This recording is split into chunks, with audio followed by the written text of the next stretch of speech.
madaxweynaha jamhuuriyadda Jabuuti mudane Ismaaciil Cumar Geelle ayaa gudoomiyay saaka xafladii furitaanka ee sanad guurahii afartanaad ee ka soo wareegay xilligii la qoray afka Soomaaliga.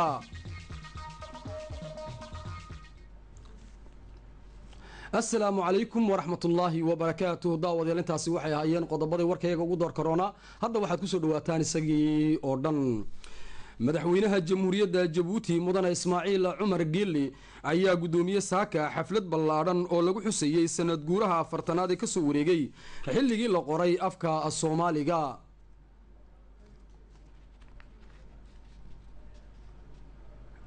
xafladaasi oo lagu qabtay hoteelka Campeski waxa uu joogay madaxweynaha jamhuuriyadda federaalka ee Soomaaliya mudane Xasan Sheekh Maxamuud madaxweynaha Soomaaliland mudane Axmed Maxamed Maxamuud Siilaanyo iyo wasiirka qaabilsa dhaqanka iyo deegaanka Soomaalida ee dalka Itoobiya mudane Maxamed Guura Bisle. madaxweynaha jamhuuriyadda Jabuuti mudane Ismaaciil Cumar Geelle waxa uu halkaasi madasha xafladaasi uu ku soo dhaweeyay madaxdii ka qayb qaadanaysay shirkaasi oo ugu horeeyo madaxweynaha jamhuuriyadda federaalka ee Soomaaliya iyo madaxweynaha Somaliland.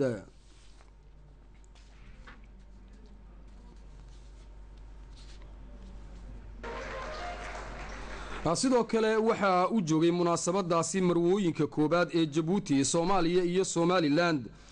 sidoo kale ra'iisul wasaaraha dalka mudane Dileeta Maxamed Dileeta xubnaha xukuumadda ee Jabuuti gudoomiyaha golaha baarlamaanka mudane Idris Arnaawud Cali wakiilo ka socda ururada degmada ee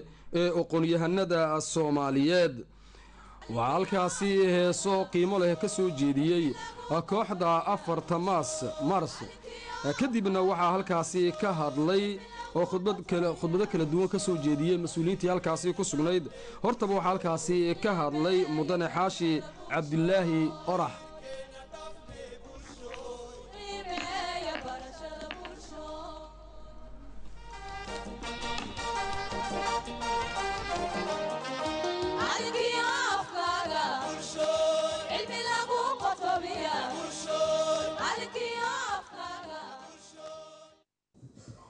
afka iyo qoraalkiisuba wuxuu yahay oon muran ka taagnayn waa xoogga ugu weyn ee xidhiidhiya ee isku xidha ummadda afka wadaagta waa cunsurka ugu weyn ee suga ekidaada iyo ahaanshahaagaba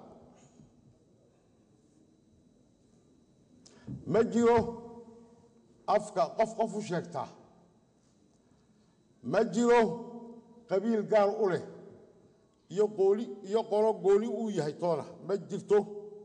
gobol gaar u yahay ma jiro wixii kale oo dhan aan ka soo qaadee siyaasadda waa la isku haystaa dhaqaalaha waa lagu loolamayaa maamulka waa la isku diidan yahay taariikhda waa lagu murmayaa iska daa wax kale oo diintiina dagaal baa ka taagan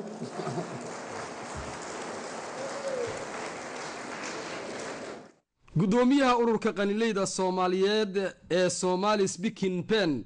mudane aadan xasan aadan oo ku magac dheer balalo oo ka hadlay xafladaasi waxa uu sheegay ujeedooyinka xuskani afartanaad ee ka soo wareegay xilligii la qoray afka Soomaaliga.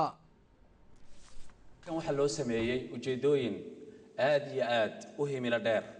ujeedada xuska kan loo sameeyay ma ahayn oo kaliya haatay inaan faraxno oon ku faraxno in 40 sano ka soo wareegtay qoraalkii far Soomaaliga ee rasmiga ahaa. ujeedada ka ballaaran waxay ahayd 40 sano ay fartu soo socotay ee lagu soo qorayay isgaarsiintu adeegsanaysay ee dawladuhu adeegsanayeen ee dugsiyada lagu adeegsanayay waxa la hubaa inaanay jirin academy u xil saaran oo wax laga weydiiyo wixii ku soo biiray iyo wixii ka naaqusma kolka laga yimaado burburkii jamhuuriyaddii dimuqraadiga ee Soomaaliya kolka waxaan aad iyo aad maaragtay noogu weynayd qaladaadka mar walba laga soo sheegayo qoraalka far Soomaalida jaantaar roganta ninba halkii uu ay la noqoto uu la marayo kolka hamigayga guud ee aqoonyahanka inta leeg aan iskugu keenay waxa uu ku salaysan yahay war inaga u maqan inaga dadkeegii xilku ka saarnaa ah aan samaysano academy aan samaysano meel ina kulmisa aan samaysano meel afka ka jawaabi karta taas ayaa iyaduna salo ahayd sidoo kale wasiirka dhaqanka iyo warfaafinta mudane cabdi xuseen axmed oo isaguna ka hadlay munaasabadaasi waxa uu sheegay inuu ku faraxsan yahay munaasabada isla markaasina waxa uu tilmaamay dadaalka ugu jiro madaxweynaha jamhuuriyadda Jabuuti mudane Ismaaciil Cumar Geelle horumarinta afka Soomaaliga iyo Cafarigaba farxad ii ah inaan inagu soo dhaweeyo jamhuuriyadda Jabuuti gaar ahaan madasha maanta aan u fadhino oo ah xuska 40 guuraad qoraalka af Soomaaliga waxa kale oo farxad aan la qiyaasi karin ii ah in dalkaygu qabanqaabiyay xuskan oo magac milgo iyo mudnaanba leh sida aad wada dareemaysaan taasina waa wax Jabuuti looga fadhiyay kolka dib loo jaleeco dadaaladii uu madaxweynaha jamhuuriyadda Jabuuti mudane Ismaaciil Cumar Geelle uu ku bixiyay ilaalinta iyo horumarinta afka iyo guud ahaan dhaqanka Soomaalida iyo Cafartaba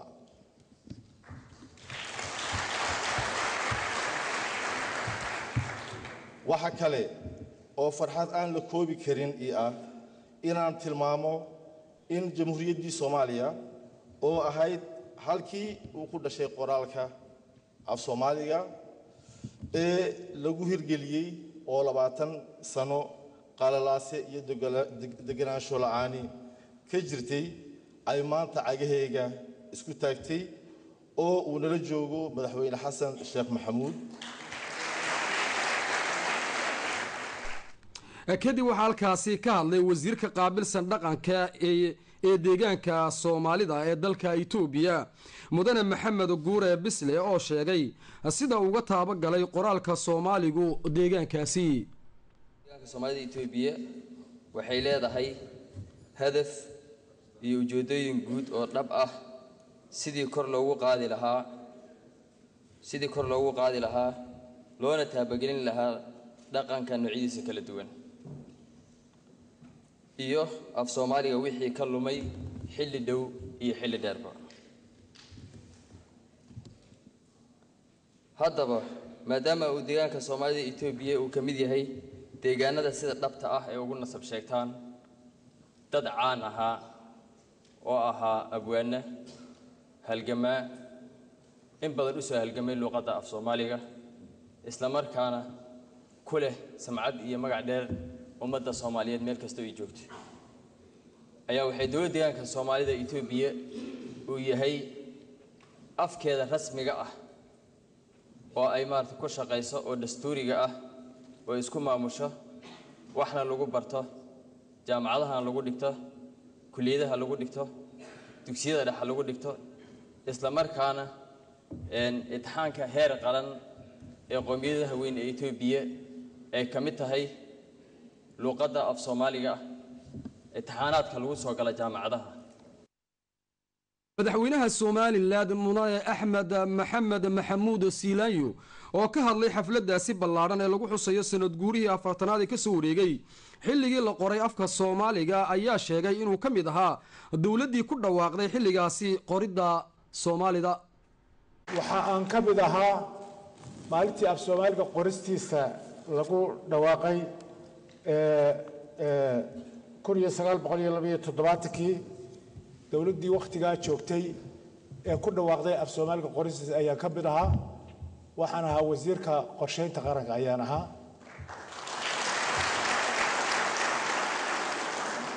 waxaan aad xusuustaa guddigii af Soomaaliga qoristiisa wasaaraddeeda markii hore waxay u soo jeediyeen wasaaradda jaangooyada waan ka hor imid waxay caawisay dhaqankaygii aan ka soo jeeday ee reer baadiye ahaa anigoo dib ugu noqday caruurnimadeydii ayaa waxaan xusuustay marka reer miyigu degayo ee uu meel bannaan degayo haddaanu meeshu degana aanu ahayn oo uu yagleel yahay waxaa la sameeyey waxa la jiro qorshaa la samayn jiray oo geela halka uu ka soo jeesanayo badaba la dugsado oo laga yara fogeeyo guriga aqalada aroosyada iyo meel gooniya la dhigo halka islaanta reerka ugu weyn meesha ay degayso waa la qorsheyn jiray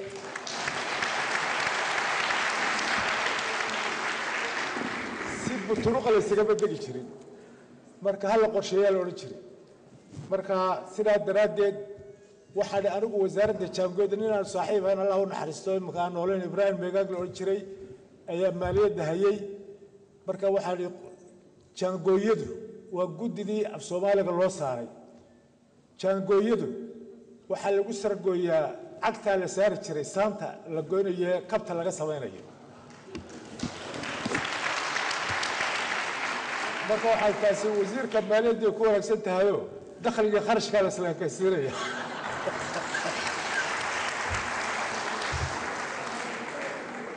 ibraahim meegaag baan ku riixay allah u naxariistee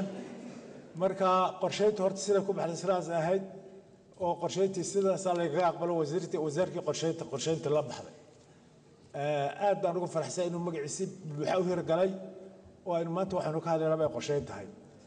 marka af soomaaligu waa waxaa koraya waa waxaa hadda dhallinyarada iyo mutacalimiinta iyo khubaradii ka hadlayay hal abuurka iyo dhallinyaradii samaynaysay akaademiyaasha iyo dunidii caalam ka soo shaqeeyey ee hawsha tan wada ee gacanta ku hayay hadda inoo sharxayeen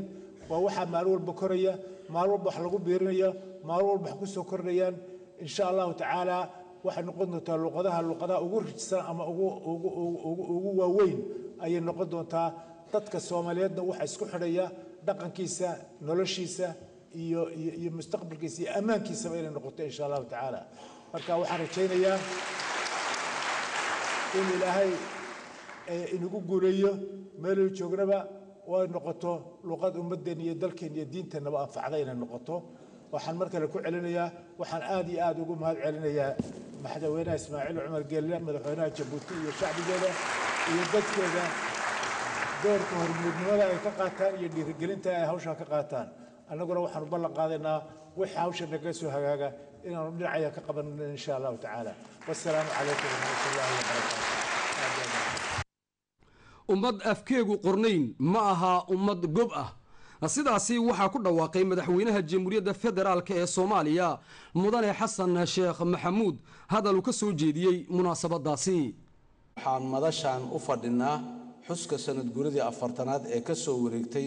markii farta soomaaliga qoristeeda si rasmi ah loogu dhawaaqay sanadkii 1971 oo ay ka soo wareegtay 40 sano xilligaa farxaddii iyo raynrayntii dadka Soomaaliyeed ay qabeen ama ay muujiyeen waxay ku muujiyeen banaanbaxyo qoraallo iyo suugaan aad iyo aad u ballaaran tix yar oo ka mid ah gabayadii beriga ay tiriyeen abwaaniinta Soomaaliyeed haddii aan soo qaato 22 aamustiyo shaqal irmaaneeye amran iyo tilmaamiyo gudbo aada iyo jooge isku xiriiriye falkaab ereyadiinii ah abyan iyo haddaan magacuyaal ku arkay joornaalka mar haddii afkaygii la qoray aabbe iyo hooyo mar haddaan amaahsigii ka baxay lagu agoontoobay abaal waxaa le nimankii fartaa soo abaabulaye amiirnimo sal iyo garab jirtay nagu abuureene afafkaa qalaad iyo eragti maxaa ii dhiibay anaa macallinoo rabo dad loo furo iskuullada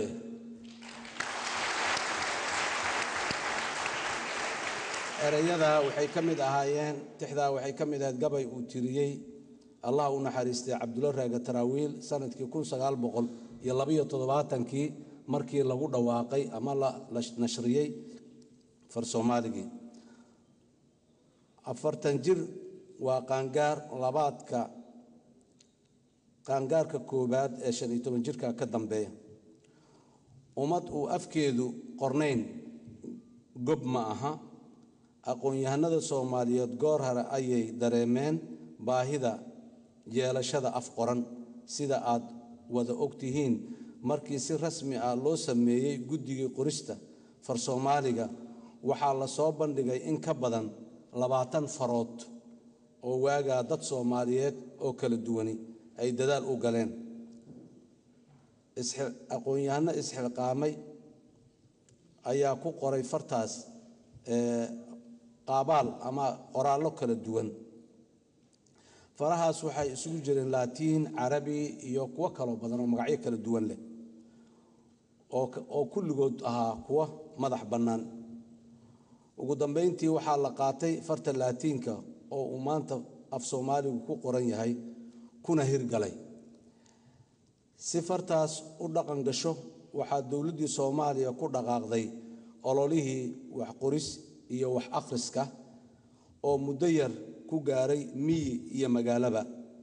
ilaa manaahijta waxbarashada lagu qoray af Soomaali anigu shakhsiyan waxaan ka mid ahaa ardaydii iyo shaqaalihii dawladda loo diray dacallada dalka oo dhan si ay u faafiyaan qorista iyo akhrista iyadoo lala dagaalamayay qoris la'aanta iyo akhris la'aanta statistics la sameeyay ololahaas guushiisii waxaa lagu sheegaa in qorista iyo akhrintu ay Soomaaliya gaartay 55% iyadoo ka soo kacday 2%. ugu dambeyn madaxweynaha jamhuuriyadda Djibouti mudane Ismaaciil Cumar Geelle ayaa sheegay in munaasabadani ay tahay mid lagu baraarujinayo cid kaste oo lexjeclo ka qabta afka Soomaaliga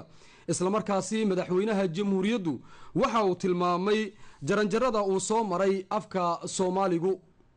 munaasabadan qiimaha leh ee aan ku xuseyno 40 jir af Soomaaliga qoristiisii oo nu aragnay inay tahay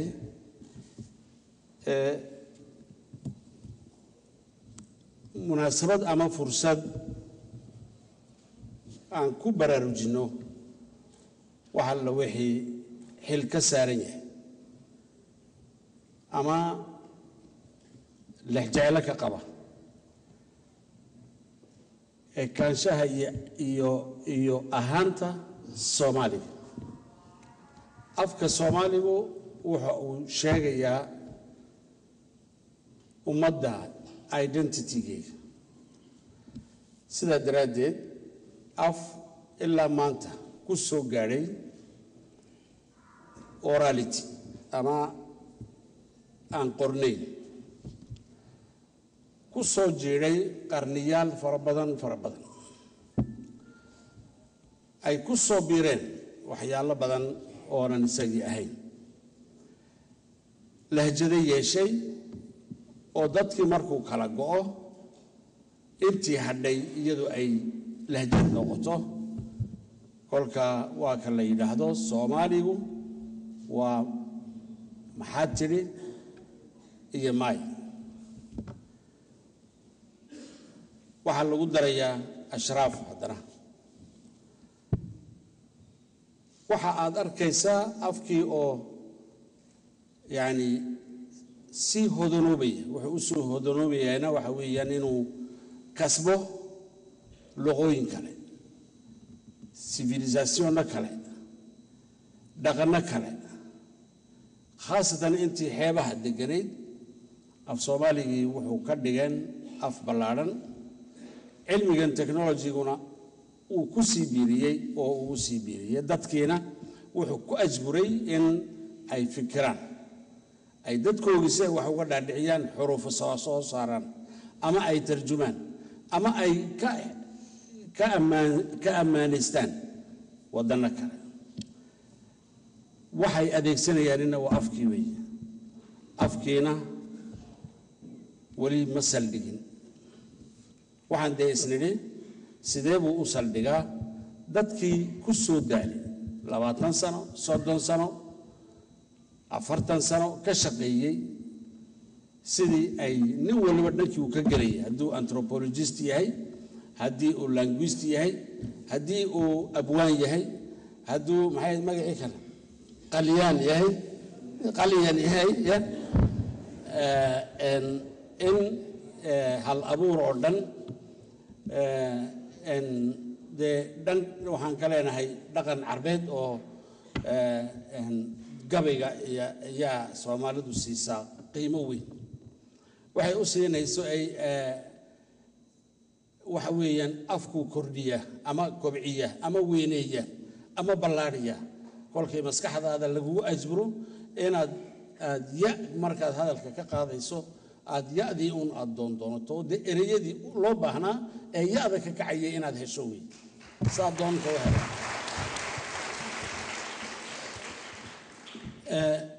marka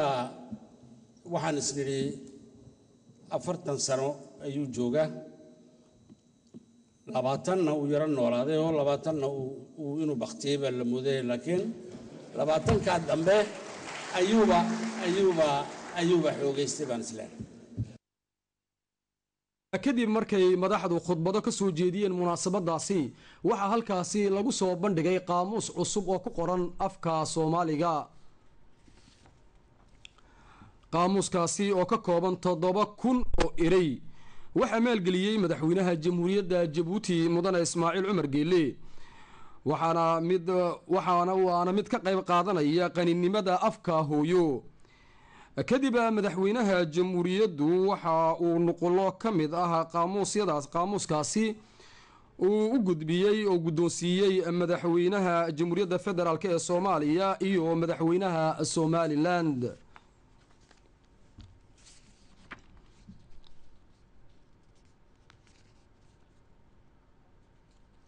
madaxweynaha jamhuuriyadda Jabuuti mudane Ismaaciil Cumar Geelle ayaa xalay u fidiyey harimo sharafeed madaxda iyo aqoon-yahanada u timid ka qayb qaadashada xuska sanad guuraha 40aad ee ka soo wareegay xilligii la qoray afka Soomaaliga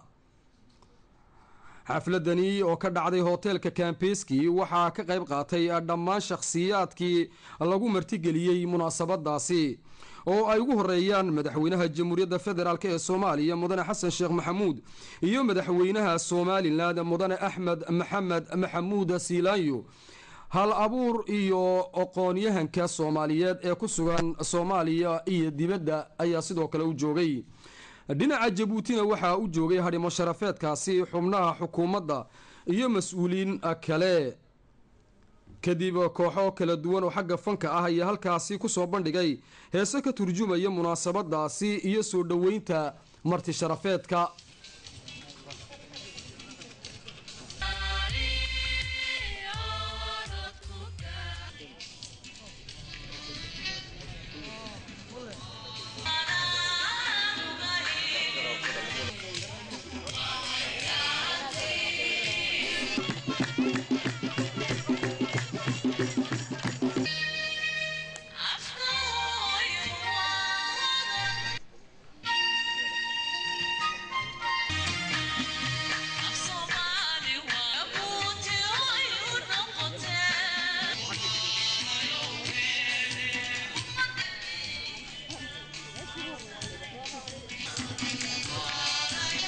sida aad sawiradaasida aad arkaysaan waxaa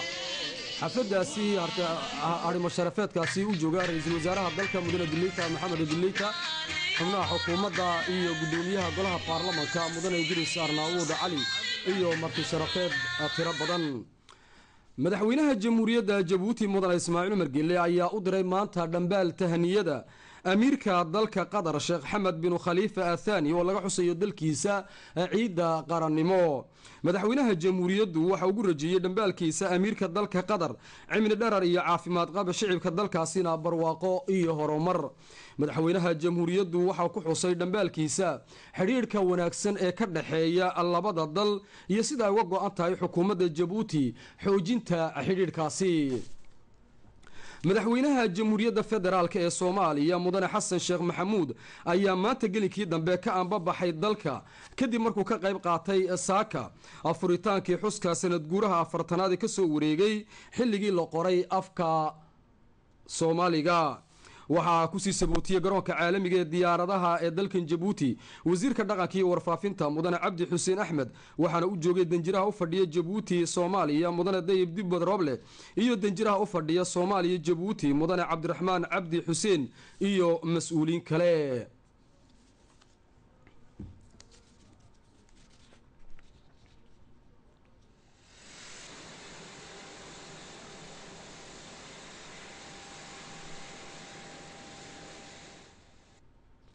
guddiga sharciyada iyo maamulka guud ayaa saaka kulan ku yeeshay qolka shirarka ee golaha baarlamanka.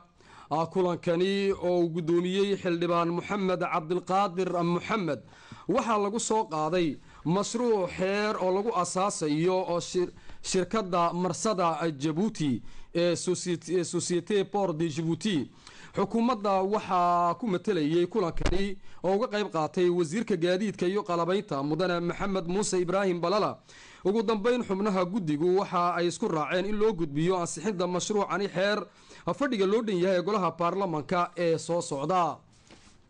daawadayaal intaasi waxaa inoogu dhan war wixii dalka naga soo gaadhay oo aad kala socoteen telefishanka jabuuti. intaan dib u kulmayno waxaan iga tegaynaa ammaano allah. wasalaamu calaykum waraxmatullaahi wabarakaatu.